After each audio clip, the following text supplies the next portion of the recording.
100% total capsulectomy on a set of implants from a 72-year-old lady from 1977. So this is the excess skin that I removed, not too much, some tissue inflamed that I removed along with the capsule.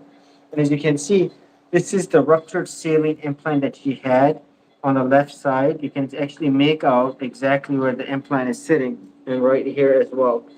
And so the goal here, I like to remove all of it as one go. Now there were some parts of it that the capsule did, as you can see how it folds up on itself. And now what I'm going to do is I'm going to go ahead and remove this. So you can see how this was sitting, right, like so. So for all these years, this was that ruptured implant. So what I'm going to do is there's no fluid inside it. I'm going to go in and around. So small amount of fluid, it cannot be sent to cytology. Not uncommon to see. And as I go in, this is all the way from 1977. So if I go in, you can actually see the the area where this was the seam right here. This is where it basically ruptured from. So this is the pocket. The boundary, usually the edges, is where this is where it gave. And remember, the implants are not meant to be in the body forever. This had ruptured over 10 years ago or so. And as you will see, the entire capsule was removed. And as I go in, you can see the inside of what is a typical capsule. And so all of this tissue has been removed that was inflamed, along with, as you can see, this is the capsular tissue. And then the fatty tissue behind it has to also be removed because that's where this inflammation rests. Some of it is so thin you can see my glove. But overall, I'm very happy and content with how the whole dissection has gone. Now, I'm going to go ahead and change my gloves, remove the top layer, so I have a fresh set underneath. And then on the left side, same thing, I cut out the excess skin. As you will see, it's bunched up. And now looking at this, you can see how the implant, this is the boundary of the implant.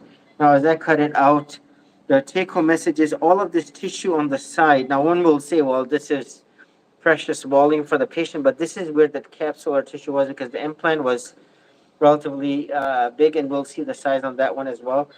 And so when it collapsed, all of that capsular tissue needs to be removed. So I'm going to go in from here, and we'll see how this. Actually, let me go in from here because you can see the boundary. You can see how this edge is.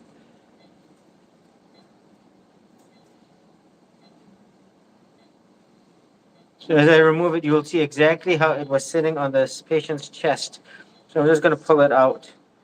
So this is exactly how it was sitting, ruptured. So I'm going to go ahead and open this out. You can see this is the area of the rupture. And it's not healthy to have a ruptured implant in your body. They're not meant to be in the body forever. So as you will see, this is exactly where and how it ruptured. I want to send this off with pathology. It's anything inflamed. You can see how it's calcified. I'm going to send this off. Remember, this is part of the implant, by the way. You can see the silastic silicone layer. So I'm going to send this off. And this is that valve. So around the valve. Now what I'm going to do is I'm going to see if I can read what volume this is.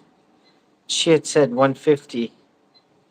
And it appears to be more than 150.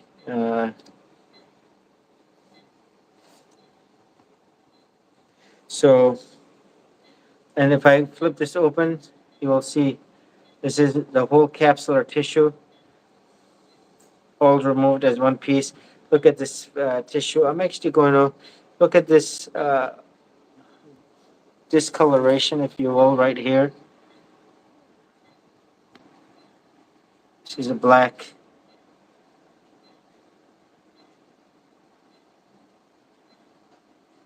Let me see. I'm going to flip this around. Some of it is fibrocystic disease. But let's see, bovicaudry. That's on the other side. So that's the bovicaudry. Right, that's me moving through. So overall, nothing out of the ordinary. So the capsule is so thin. Just removing this capsule is not good enough. This tissue around it has to be also removed because that silicone has made it to the periphery as well. Some areas relatively very thin, some areas relatively thick. So overall, I'm going to go ahead and uh, so the implants will be sent to given back to the patient. She wanted them actually all the way from 1977. That's the last time they saw daylight. Now the capsules will be sent to pathology, rule out the BIA, LCL, CD30 analysis, rule out lymphoma, rule out malignancy, rule out any abnormal pathology, rule out squamous cell cancer, rule out breast cancer, whatever it may be. And then cultures for bacteria and fungus, and we'll see how the patient does. Can only imagine how this reactive tissue around the chest and how she's going to be free and minus the foreign body within her system. There you have it. This is Dr. Khan, executive plastic surgeon.